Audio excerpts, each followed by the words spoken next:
what I'd like to do is have us go through the principles of human knowledge, which won't take as much time, and this will hopefully answer some of your questions about Berkeley. And as we have time at the end, I will gladly answer all of your questions and objections. As you can imagine, Berkeley's got an answer for everything. And I know he's one of my favorite philosophers. I know his philosophy inside and out. So if you think you've got an objection to him at the end, I'd love to see if you're right. I'm just asking you, do you think he's like got something, or do you think he's a complete kook? Oh, I wouldn't call him a complete kook, but he's wrong. He's wrong. I can demonstrate he's wrong. If you want a demonstration of what's wrong with it, maybe I can do that for you next week if we've got time. All right. Yeah, I get that. But man, is it good. So let's go turn the clock back 3 years earlier than what you just went over. What we're going to be doing in here is one way to see what Berkeley is doing, and people who like Locke would hate this, but he's basically taking Locke's empiricism to its logical ends. Like he takes Locke's principles and says, Locke, you weren't consistent. Here's the most consistent way to do this. He denies the existence of matter and material substances, and he thinks that that is actually the source of skepticism and atheism. You might say, but I thought he's a skeptic. He is not. He defends an empiricist version of immaterialism. If you think about this, Leibniz gave you an immaterialist view of reality. Leibniz thought monads, remember those little guys?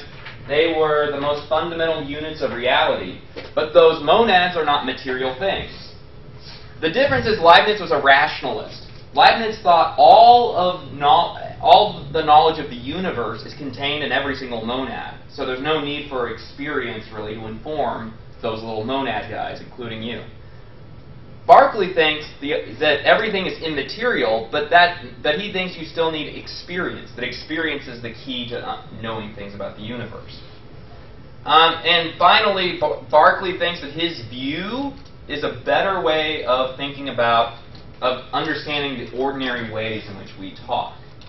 Whereas he thinks Locke's ways, like we've already seen in the dialogue, are not suitable to ordinary ways of speaking. So he begins with empiricism in section 1. And if you have your book open to this, you can see in section 1 of part 1, so starting on 447. He talks about knowledge coming from 3 sources.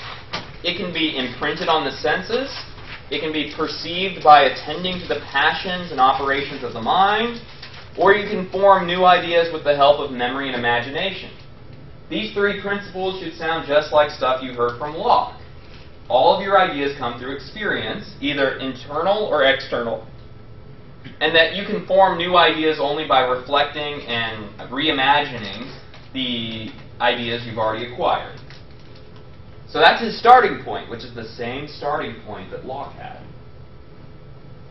He goes on at the end of section 1 to talk about what he thinks of as objects. Objects, according to Berkeley, are nothing but collections of ideas. He says, as several of these are observed to accompany each other, they come to be marked by one name, and so to be reputed as one thing. He gives the example of an apple. What is an apple, according to Berkeley? An apple is just what you experience. It is the bundling of several ideas. The idea of its color, of its shape, of its taste, of its smell, of the way it feels. The apple is nothing more than a collection of ideas, a collection of sensations, and nothing more. Locke said that the apple was not really those things you experience in sensation. The apple was some other thing you cannot have any direct perception of that causes you to have the ideas. Berkeley says, no, the apple is nothing more than the collection of ideas. So if you're to ask Berkeley, well, doesn't he think the book exists? Doesn't he think the table exists? Doesn't he think trees exist? He says, yeah, I think they all exist. I think they exist as collections of ideas. But I don't think they exist as matter, whatever that's supposed to be.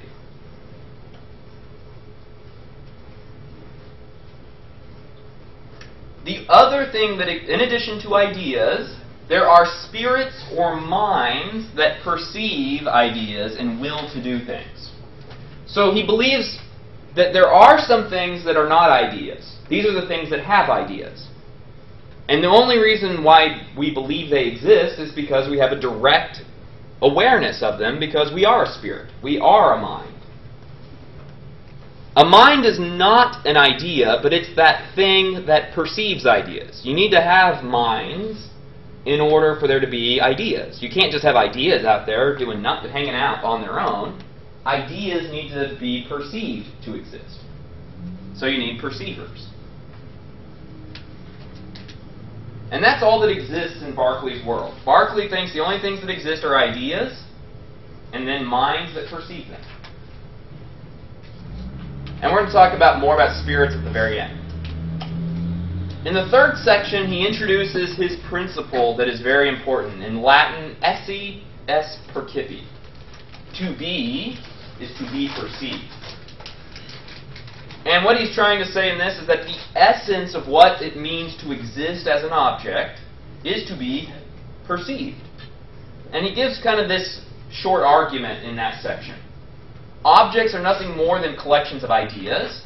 The essence of ideas is to be perceived. You can't have ideas apart from a perception of them. Therefore, the essence of objects is to be perceived.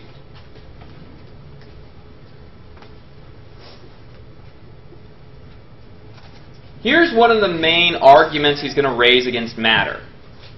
He says that matter is a contradictory notion. Objects, as he says, are nothing more than collections of our ideas about them. But matter is supposed to be something that we cannot perceive, and it's supposed to be something that can exist apart from perception. So here's the challenge if you believe in matter. How can an idea, that is, how can we have an idea of something we cannot perceive? So how do you have the idea of what matter is if you can't perceive what matter is? You might say, but wait a minute, I do perceive matter. I do perceive, like, the surface of this desk. You don't perceive matter, you perceive color. Or you perceive the feeling when you touch it. But matter is not supposed to be the color or the touch. Or if you get desperate and taste it, it's not the taste. And the matter is supposed to be something else which you don't perceive that is supposed to have those qualities, but is different from the qualities. Didn't Locke say we get like perceptions like that through reflection? So then he's going to say, we're going to get into this a little bit, but he's going to. Berkeley's point is what Locke is trying to say that we infer. For one, there's no grounds for the inference, and secondly, this thing is internally contradictory. It's like Locke is saying, and then there are round circles. Berkeley's about round circle, that's contradictory. Matter is in just as bad shape. The main argument for this is in section 23, which I will not read. But here is the way that we can think about this argument. If material objects exist, then material objects are supposed to exist independently of anyone's thinking about them. If material objects exist independently of any mind's thinking about them, then it is conceivable for material objects to exist without any mind thinking of them. But in the third claim here, here's the rub. It is not the case that you can conceive of a material object without thinking of it. Can you think of something that exists apart from thought? You might say, yeah, easily. Like I can imagine my shoes right now that I left in my closet at home and nobody's there. So they exist, but they're not being perceived. But I say, wait a minute. You're thinking about them right now, aren't you? What I want you to do is come up with an idea you have of something that is not in anyone's mind. But what's going to happen? Anytime you say something, guess what you're doing? You're going to be thinking about it. since you can't conceive of a material object without thinking about it, it follows that it is not the case that a material object can exist independently of you thinking about it, which means it's not the case that a material object can exist. If you have these three claims, everything else just follows as a matter of logic. Yeah? So like if you walked out of the room, like everything in here just doesn't exist anymore if you're not thinking about it? That's one possibility. Maybe when we stop, if we all stopped perceiving something, it just might completely go out of existence. The other option that maybe is more palatable for Berkeley and maybe for you is maybe there is a mind that perceives all things. Maybe God perceives everything all the time. And if God perceives everything all the time, that's how it stays in existence. I think I'm a little bit confused. So, if at least one person is thinking of it, it exists. Is that what you're saying? So, what if everyone stopped thinking of it, but then started thinking of it again? Would it like go in and out of existence? If literally everyone did that, yes. Okay. Which might include God. So if you could get God to participate, yeah. Okay.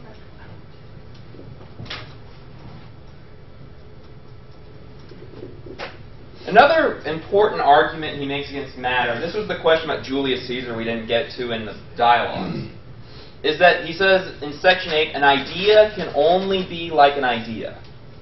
Think about this. Like a picture of something can only be like the visual representation of something. You can't have like a picture of something that's like the sound of something.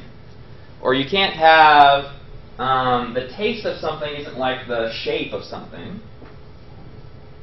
An idea can only be like another idea. So, when you buy into this principle, then how is it possible that our ideas about material objects, how could they be about, how could they resemble or be like anything that's not an idea? Supposedly matter, right? If you believe in matter, you don't think matter is an idea. You think matter exists independent of your ideas. So, if an idea can only be like an idea, then our ideas it wouldn't be possible for them to be like matter.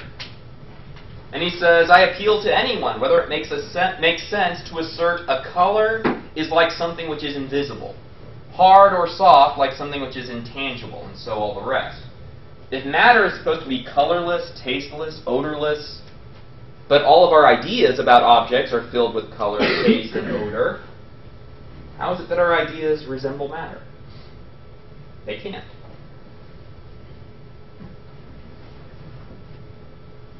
This is the argument we just went over in 3 dialogues, that primary qualities cannot exist apart from secondary ones. So all of the ideas that most of these primary qualities that we think, that Locke got you to think exist apart from perception, you can't think of any of those qualities existing apart from these secondary qualities that you think only exist in mind. So like motion and figure, you can't imagine something being in motion or having some shape apart from having color or possibly touch in the shape of motion. Number is going to be relative to one's perspective or the unit of one's measure. The same arguments that prove secondary qualities exist only in the mind also prove that primary qualities exist, because the primary qualities cannot be separated from the secondary ones. You can't come up with like a pure idea of a primary quality without filling that also with secondary ones. And since all the secondary ones only exist in the mind, then it must follow the primary ones only exist in the mind too. On things existing outside your mind, I have an odd example. A few weeks ago, I hit my head on one of the trees on campus, and I wasn't thinking about it. And then I hit my head, and then I thought about it. So it existed independent of my mind before I thought about it. That's right. An objection you can make? Only if you think you are the author of reality.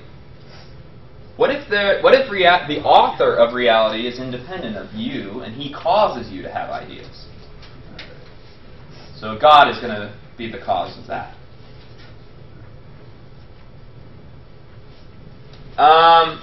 He thinks that this idea of, wow, I have so many typos in these, I'm sorry. Incoherence of substratum. He thinks that substratum is an incoherent idea of what would it mean for there to be a substance that holds qualities but is not itself a quality. And he wants to say, how is it possible for a substance to support or hold qualities if it's not itself another quality? Locke says, well, substances are these things that possess qualities but are not a quality. And Berkeley just can't wrap his mind around how that's even possible. I'm going to skip that because that's a little more abstract for the moment. In these sections, he goes on to talk about, suppose there is matter. If there is matter, you couldn't figure it out through experience, that's what he means by sense, or reason. You can't infer that just through what we know. So, why can't we infer the existence of matter from our ideas? It's because it's possible that we might have all the ideas we have now, even if there was no matter. If you think about it, if we're dreaming right now, you could have all the ideas that you're having right now without any matter causing you to have those ideas. So you don't need matter to cause you to have these ideas. You can have these ideas even if no matter existed whatsoever. So for that reason, there's no necessary connection between the existence of material objects and the ideas you possess. There's also no probable inference that you can make from your ideas to the existence of matter. And part of this is due to some of his skeptical concerns. Probably going to skip reading section 19 here.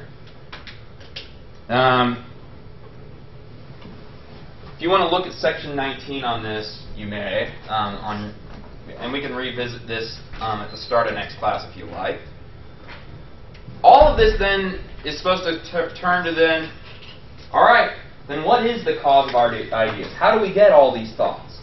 I mean, like Alex said, things happen to me to which I have no control over. How does he explain that? First, he says ideas are not the cause of our ideas. That's because ideas are passive and inert in themselves. They're not agents. Figure, extension, and motion are all ideas, so they can't be the cause of our ideas. So the only things that exist are ideas and agents. Ideas are not the cause of our ideas. So it must be caused by some kind of active substance, like mind or spirit. Who's that going to be? It's going to be God. He talks about spirits and how we know them. I want to skip over this and get to God. Oh wait, we don't get God yet, because we only have up to section 33. He thinks that God is the cause of our ideas. That God is the only kind of spirit that is powerful enough and smart enough to know all things and to cause each one of us to have coherent, orderly perceptions of reality. So, if you say, but if all that it means to exist is to be perceived, how do you distinguish the reality of dreams, for instance, from the realities of this kind of existence? He says that the difference is, you can look at it in a few different ways. One is that you can talk about it in terms of, does the existence depend upon my willing it to be? When you're like daydreaming or remembering something, those ideas are caused by your will. You conjure them up at your choice. And the minute that you stop thinking about them, they stop existing. But there are other ideas that come to you against your will. And those ideas, he says, must then be pressed upon you by some more powerful agent or mind, God.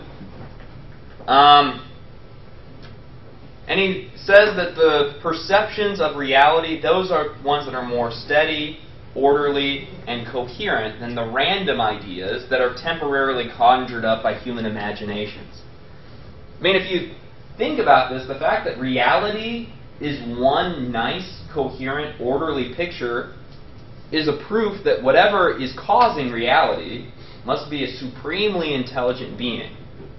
And the fact that he can force these ideas upon me against my will, must prove that this other intelligent being must be very powerful, way more powerful than I am.